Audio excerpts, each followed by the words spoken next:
Kitab Hosea 3 ayat ke-1. Seringkali disalahpahami, seakan-akan Tuhan mengizinkan perzinahan. Kalau membaca Alkitab hanya asal baca saja ya, seperti komentar tersebut. Mari kita simak penjelasannya. Dari kitab Hosea 3 ayat 1.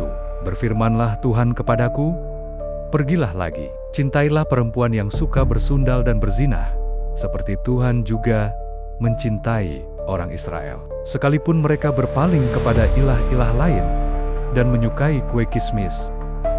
Hosea 3 ayat ke-1 adalah bagian dari kisah simbolis yang dialami Nabi Hosea untuk menggambarkan hubungan Allah dengan Israel. Ayat ini mengandung makna spiritual yang mendalam tentang kasih Allah yang tak bersyarat dan pengampunannya yang tanpa batas.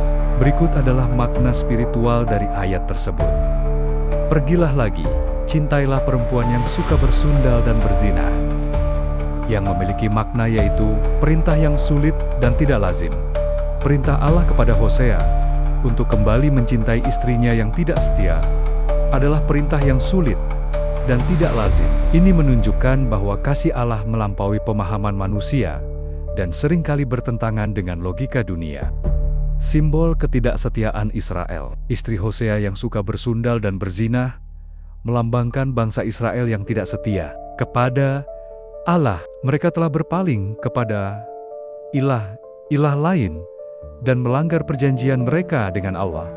Kasih yang mengampuni dan memulihkan. Perintah ini juga menunjukkan bahwa kasih Allah adalah kasih yang mengampuni dan memulihkan. Allah tidak meninggalkan Israel meskipun mereka telah berbuat dosa, tetapi Dia tetap mengasihi mereka dan ingin memulihkan hubungannya dengan mereka.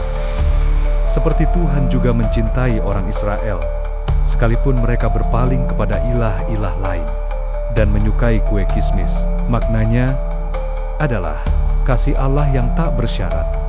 Bagian ini menekankan bahwa kasih Allah kepada Israel adalah kasih yang tak bersyarat. Allah mengasihi mereka bukan karena mereka layak, tetapi karena Dia adalah kasih.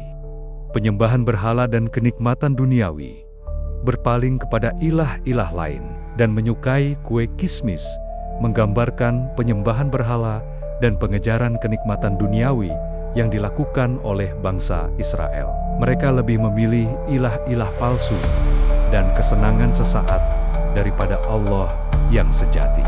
Perbandingan dengan kasih Allah. Ayat ini membandingkan kasih Hosea kepada istrinya dengan kasih Allah kepada Israel. Sama seperti Hosea yang mencintai istrinya meskipun dia tidak setia. Demikian juga Allah mencintai Israel meskipun mereka telah berpaling kepadanya. Makna spiritual keseluruhan. Secara keseluruhan, ayat ini mengajarkan tentang kasih Allah yang tak bersyarat, pengampunannya yang tanpa batas, dan kesetiaannya kepada umatnya meskipun mereka tidak setia kepadanya. Ayat ini juga mengingatkan kita bahwa Allah selalu siap untuk memulihkan hubungannya dengan kita jika kita bertobat dan berbalik kepadanya. Penerapan ayat ini dapat diterapkan dalam berbagai aspek kehidupan kita, seperti mengasihi orang yang tidak layak. Belajarlah untuk mengasihi orang-orang yang tidak layak, seperti orang-orang yang telah menyakiti kita, atau orang-orang yang hidup dalam dosa. Mengampuni orang lain, ampunilah orang-orang yang telah bersalah kepada Anda. Sama seperti Allah telah mengampuni Anda, berbalik dari dosa, bertobatlah dari dosa-dosa Anda, dan berbaliklah kepada Allah dengan segenap hati. Mempercayai kasih Allah, percayalah bahwa Allah mengasihi Anda tanpa syarat, dan bahwa Dia selalu siap untuk mengampuni Anda dan memulihkan hubungannya dengan Anda. Dengan menghidupi prinsip-prinsip ini, kita dapat mengalami kasih dan pengampunan Allah dalam hidup kita setiap hari, dan kita dapat menjadi saksi bagi kasih-Nya kepada dunia di sekitar kita. Nah, pertanyaannya sekarang, apakah kita bisa seperti Nabi Hosea? Kita saja, kalau ada yang menyenggol sudah seperti orang kesurupan.